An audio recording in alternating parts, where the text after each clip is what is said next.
Kami masih bersama dengan Tobagor Shalendra, CEO Chikin, dan kami akan lanjutkan kembali dialognya. Mas TB, kita lanjutkan kembali dialognya. Kalau tadi sebelum jeda kita membahas bagaimana pendanaan permodalan ya di industri perunggasan, khususnya mungkin untuk para peternak begitu ya. Nah, tapi kalau dari Chikin sendiri nih, untuk permodalannya ini seperti apa? Artinya investornya seperti apa sih? Apakah ada investor asing atau semuanya investor lokal? Dan juga bicara mengenai teknologi ya. Teknologi yang tadi disampaikan oleh Mas TB ini adalah teknologi yang diadapt dari luar atau memang teknologi yang diciptakan oleh Chikin itu sendiri? Baik, terkait masalah permodalan ya, kan ini masalah yang sangat penting untuk semua elemen di dunia supply chain yang begitu fragmented gitu, dan salah satunya agrikultur gitu. Nah, maka dari itu kita pengen coba membuat akses sehingga orang-orang yang memang unbankable seperti peternak itu bisa mendapatkan akses permodalan. Nah, kami di sini bermitra untuk memberikan akses permodalan untuk produksi peternak. Dan kami saat ini bermitra dengan 11 permodalan, baik dari bank, fintech, multifinance, dan saat ini kita sudah menyalurkan sekitar 800 miliar permodalan untuk akses produksinya peternak. Dan untuk investor Chikin sendiri, untuk equity financing ya, itu juga kami ada beberapa investor, dan saat ini kita ada 10 investors baik dari Indonesia ataupun dari luar negeri seperti itu. Baik, untuk teknologinya sendiri, artinya teknologi yang sekarang yang berada di Chikin begitu ya, terkait dengan mungkin produksi begitu. Ini teknologi yang dari luar atau teknologi yang memang diciptakan atau dibuat oleh Chikin sendiri? Kalau teknologinya, Mbak, sebenarnya kami ini assembly semua IoT, computer vision semuanya sendiri. Kami ada warehouse dan juga ada production house itu ada di Jogja, dan karena kebetulan starting point kami itu ada di Jawa Tengah dan sekarang sudah tersebar di seluruh wilayah di Pulau Jawa juga. Dan saat ini kami mendevelop semuanya sendiri dari awal mungkin sekitar tahun 2020 hingga 2024 hari ini itu kami semua research, karena kami mendatangi langsung ke peternakannya, kami coba gather apa saja sih isu keluh kesah dari para peternak, dan itu menjadikan produk kami itu solid. Dan yang kedua, defensibility dari produk kami itu adalah data, Mbak. Karena kami meng-capture data environment yang ada di Jawa Tengah sendiri. Karena kami masang beberapa post teknologi kami di beberapa kandang di wilayah Jawa Tengah untuk menangkap data tersebut di cloud. Dan akhirnya bisa memberikan rekomendasi suhu, kelembapan oksigen yang lebih akuratif. Nah, karena data akurasi ini yang sebenarnya menjadi kunci sehingga peternakan ayam yang ada di ekosistem kami itu bisa lebih baik secara profitabilitasnya. Baik, membahas mengenai harga daging ayam ya. Kita lihat nih harga daging ayam terus mengalami lonjakan atau mengalami kenaikan, dan tentunya ini juga memberikan kontribusi ya atau berdampak kepada inflasi bahan pangan. Kedepannya mungkin seperti apa ya peluang teknologi ini untuk bisa menekan harga pangan atau juga mungkin harga ayam gitu di pasaran? Iya, betul. Jadi bicara terkait ketahanan pangan pasti tidak lepas dari isu kurangnya protein yang ada di Indonesia. Dan kami sangat ingin sekali banyak orang Indonesia ini lebih dapat akses protein, tapi dengan harga yang cukup terjangkau seperti itu. Makanya kami memberikan teknologi untuk efisiensi. Pertama, kami bisa mengurangi ongkos produksi dari ayam hidup yang telah kami produksi. Dengan dibuktikan, kami saat ini bisa mengurangi biaya produksi sekitar 30% secara ongkos pakannya, dan juga kami bisa mengurangi biaya listrik dan kematian hingga 50% seperti itu. Dan ini sebenarnya sangat signifikan sekali, Mbak, untuk mendapatkan biaya ayam hidup yang murah gitu.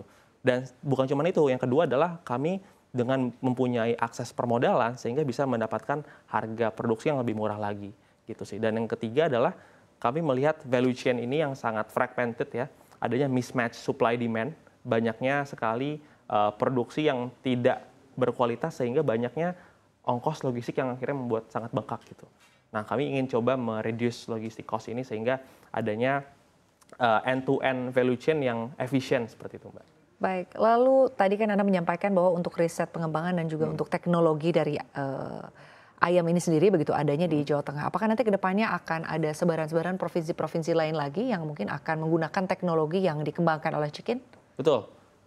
Tentunya saat ini kita sudah ada juga di Jawa Timur, Jawa Barat, atau mungkin di Kalimantan, kami juga sudah di beberapa daerah sebenarnya. Tapi sebenarnya kita melihat potensi di mana sih peternakan ayam itu berada dan persebarannya ada di mana saja.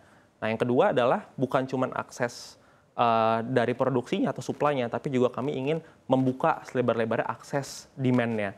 Nah, saat ini kami sudah diimplementasikan di 20 provinsi atas persebaran dari ayam yang sudah kita supply di Indonesia, dan ini harapannya bisa ningkatin konsumsi per kapita nasional. Karena yang tadinya konsumsi unggas ini atau ayam ini hanya ada di kota-kota besar seperti Jakarta, Surabaya, tapi kita juga pengen nih di Sulawesi, di Sumatera, di Kalimantan itu juga bisa mendapatkan akses ayam yang murah seperti itu. Baik, lalu dari Chicken sendiri, bagaimana Chicken memastikan bahwa teknologi ini begitu ya bisa diakses atau mungkin diimplementasikan oleh para peternak ayam, terutama mungkin mereka yang masih mengalami kesulitan finansial ya. Tadi kan Anda menyampaikan sudah ada beberapa provinsi. Nah, bagaimana Anda memastikan bahwa teknologi ini benar-benar bisa digunakan dan juga benar-benar applicable lah? Ya, kami di sini ada pendampingan. Kami tahu memang teknologi device atau IoT yang kita kasih itu peternak sudah cukup paham. Karena kita hanya mereplace alat controller yang sudah ada saat ini di dalam kandang. Tinggal penerapan ini seperti apa.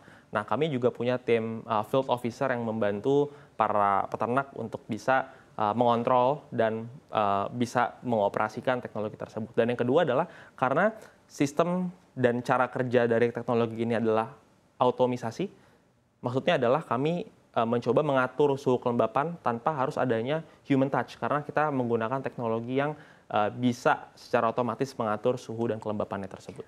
Baik, lalu ke depannya ya, Anda sendiri melihatnya untuk perkembangan dari teknologi ini, apakah akan terus dikembangkan, artinya apakah memang teknologi ini benar-benar cocok begitu ya untuk industri perunggasan atau untuk peternakan ayam sendiri, lalu juga mungkin ada tantangan-tantangan apa yang kemungkinan akan dihadapi atau mungkin selama ini dihadapi industri perunggasan, khususnya mungkin peternakan ayam di tanah air? Oke, untuk kedepannya memang pertama kami akan coba meningkatkan footprint kami, ya, yang tadinya mungkin belum begitu besar. Saat ini kami memproduksi sekitar 4 juta ekor ayam, dan kita sudah memiliki 40 juta ekor ayam yang tergabung di ekosistem kami per bulannya atau per harvest cycle. Nah, tapi harapannya kami bisa terus bertumbuh, Mbak, karena di Indonesia sendiri setahun ini ada hampir 4 miliar ekor produksi ayam potong di Indonesia. Nah, cuman memang masih banyak ayam yang diproduksi secara tidak efisien, masih banyak juga peternak yang kekurangan modal sehingga mereka tidak mendapatkan profit yang maksimal. Dan dari sisi konsumen itu juga masih banyak sekali keluhan karena harga ayam ini sangat tinggi. Nah, itu adalah tujuan utama kami. Dan yang kedua, ketika kita melihat komoditas ya sebagai kebutuhan utama, apalagi ayam itu protein paling populer di Indonesia. Kami melihat supply dan demand ini adalah kunci. Bagaimana kita bisa menjaga supply dan demand ini tetap stabil. Nah, namun sayangnya kalau kita bicara terkait perunggasan, DO chick atau bibit ayam itu sendiri kan kami grandparent stoknya ini adalah hasil import ya. Dan selama ini ketika kami mengimport grandparent stock tersebut itu tidak berdasarkan dari data yang akuratif seperti itu. Jadi ada banyak mismatch data, adanya tepatan prediksi antara demand dan juga supply, sehingga kadang tuh oversupply. Ketika oversupply, yang rugi siapa? Peternak. Dan kadang ketika over demand, kedikitan juga, itu membuat harga juga menjadi sangat mahal seperti itu. Nah, ini harus kita solve. Bagaimana menjaga value chain-nya tetap bisa seimbang seperti itu. Baik, lalu terkait dengan teknologi yang Anda terapkan ya di industri perunggasan khususnya peternakan ayam, bagaimana petani-petani dari peternakan ayam ini melihat begitu? Artinya bagaimana mereka melihat teknologi ini, apakah mereka benar-benar bisa artinya menggunakan teknologi ini, dan juga bagaimana Anda melakukan pendampingan, artinya training ini dilakukan berapa lama sih waktunya gitu? Kami memang melakukan pendekatan komunitas, Mbak. Kami mencoba approach secara langsung, dan kalau kita lihat sebenarnya di rural area itu ada banyak sekali komunitas yang sangat guyup ya. Nah, paguyuban-paguyuban para peternak ini yang harus kita coba jaga dan kita kuatkan. Dan mungkin karena di daerah itu sangat kental dengan adanya hubungan relationship yang kuat antara komunitas. Nah, kami mencoba melihat itu sebagai peluang kami untuk bisa menggather community tersebut. Dan saat ini kami sudah tergabung sekitar 12.000 kandang ya, dan setiap kandang itu bisa ada sekitar 3 atau bahkan 5 peternak. Jadi mungkin bisa saja sekitar 30-40-an ribu hingga 50.000 peternak yang sudah hadir di ekosistem kami. Dan itu memiliki respon yang sangat positif gitu, karena dibuktikan dari teknologi IoT yang kita terapkan di kandang itu tuh kita punya retention sekitar 98%. Jadi memang nggak ada nih peternak yang akhirnya, oh saya nggak mau pakai lagi deh gitu. Karena teknologi ini tidak ada ruginya, kita kasih gratis. Kita tidak charge teknologi ini sebelumnya. Tapi kita coba memberikan solusi ini agar mereka efisien. Ketika efisien, kita menawarkan kontrak. Sehingga peternak, oke, yang mau kontrak dengan Chikin, silakan. Kita akan berikan akses permodalannya, kita kasih pakan yang lebih murah, dan juga akses pasar yang lebih tinggi secara harga. Ada paket yang ditawarkan ada paket dari yang Chikin. ditawarkan. Oke, baik. Lalu terkait dengan kendala, kita tahu bahwa akan ada masa begitu ya, di mana akses internet terputus atau mungkin listrik juga mati. Nah, sebetulnya dari Chikin sendiri solusi seperti apa? Artinya solusi darurat seperti apa yang ditawarkan untuk para petani atau peternak ayam ini ya, untuk bisa tetap artinya menjalankan atau melakukan ternak ayam ketika teknologi yang Anda tawarkan ini tidak bisa digunakan? Ya, jadi memang itu salah satu tantangan, dan kami di sini coba men-solve masalah itu dengan 2 hal ya. Pertama, kami coba membuat teknologi yang ramah atas infrastruktur yang lemah seperti itu. Kami melakukan modifikasi manual proses juga. Jadi ketika memang ada force major, misalkan WiFi sinyal hilang atau nggak ada internet akses, kita bisa kontrol secara manual gitu. Jadi nggak cuma melalui akses data internet, tapi kita juga bisa melakukan secara manual. Dan yang kedua, kami memang sudah mengantisipasi nih sebelum kita pasang teknologi, kami pastikan listrik daerah tersebut itu dapat Cukup terjangkau ya, dan pasokan cukup. listriknya cukup. Betul, seperti itu. Karena di industri unggas itu yang penting bagaimana kita bisa menjaga listrik yang ada di sekitar kan. Karena untuk mengatur suhu, kelembapan, oksigen itu membutuhkan listrik yang cukup.